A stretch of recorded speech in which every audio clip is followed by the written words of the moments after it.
పవన్ కళ్యాణ్ గారి యొక్క అధ్యక్షతన ఏర్పడబోయేటువంటి రాబోయేటువంటి మన ప్రభుత్వంలో చేయాల్సినటువంటి పనులు చాలా ఉన్నాయి. తప్పకుండా ఆ పనులన్నింటినీ కూడా పూర్తి చేస్తామని చెప్పేసి కూడా ఈ సందర్భంగా నేను మనవి చేస్తూ ఉన్నాను. మరి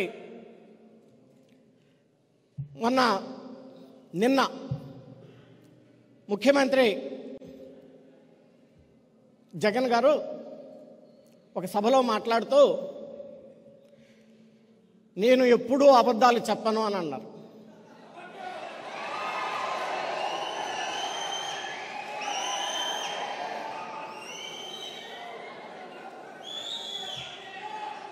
ఏమన్నారు? నేను ఎప్పుడూ అబద్ధాలు చెప్పను అన్నారు. అది పెద్ద అబద్ధం.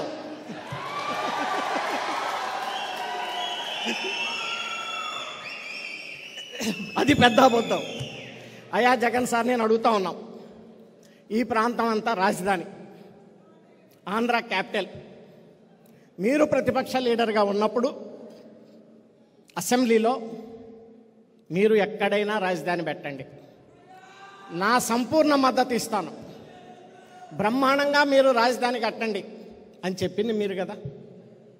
ఆ తర్వాత 2019 ఎలక్షన్స్కి ముందు మేము రాజధాని చుట్టుపక్కల ఎమ్మెల్యేలుగా, ఎంపీలుగా, ప్రజాప్రతినిధులుగా మేము పోటీ చేస్తూ ఉంటుంటే మీరు ప్రెస్ కాన్ఫరెన్స్ పెట్టించి అమరావతి, ఆంధ్ర క్యాపిటల్ అనేది అమరావతి ఇక్కడే ఉంటుంది, గుంటూరు విజయవాడ మధ్య, ఇది ఎక్కడికి పోదు అని చెప్పేసి మీరు చెప్తే మేము ఓట్లు అడుకోవటానికి వెళ్ళి ప్రతి గ్రామంలో చెప్పాం కదా.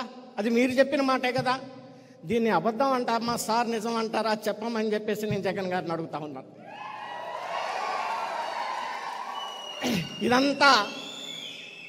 ఇదంతా నేనేమీ వ్యక్తిగతంగా విమర్శించట్లేదు. వీడియో ఎవిడెన్స్ క్లిప్లు ఉన్నాయి. స్వయంగా ముఖ్యమంత్రి గారు మాట్లాడారు, అసెంబ్లీలో చాలామంది మాట్లాడారు.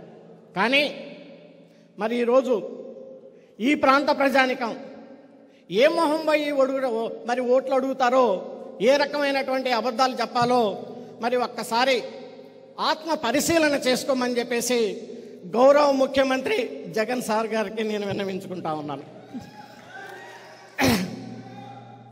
మరి ఎక్కడ చూసినా 100 కోట్ల రూపాయలు పెట్టి ఈ మధ్య ఒక స్టైల్ సిద్ధం అంట.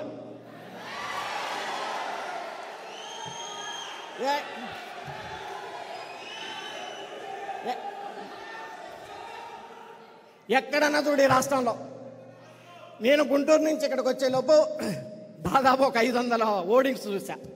సిద్ధం.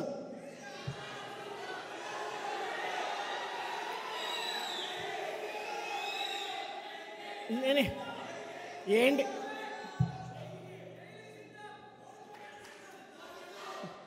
దేనికి సిద్ధం?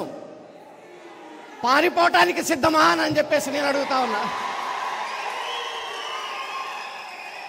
కానీ ఇక్కడ ఉంది జన సైన్యం, వేటాడతారు అని చెప్పి ఈ సందర్భంగా నేను మనవి చేస్తా ఉన్నాను. ఈ మధ్య ముఖ్యమంత్రి సార్ గారు ఇంకోటి వాడుక భాష ఆయనకి ఏమనంటే, దేవుడు ఉన్నాడు అంటాడు జగన్ గారు. నాకు అర్థం కాదు.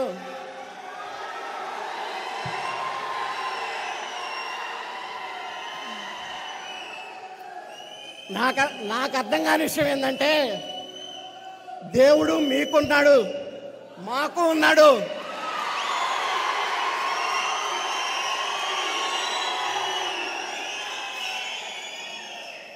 షర్మిలమ్మ గారికి ఉన్నాడు దేవుడు, సునీతమ్మ గారికి ఉన్నారు. ఈ ప్రపంచంలో ప్రతి ఒక్కరికి దేవుడు ఉన్నాడు.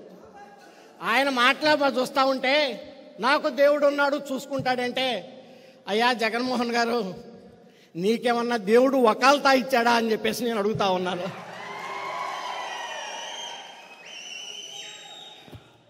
మరి రాష్ట్ర పరిస్థితులు మీ అందరికీ తెలుసు.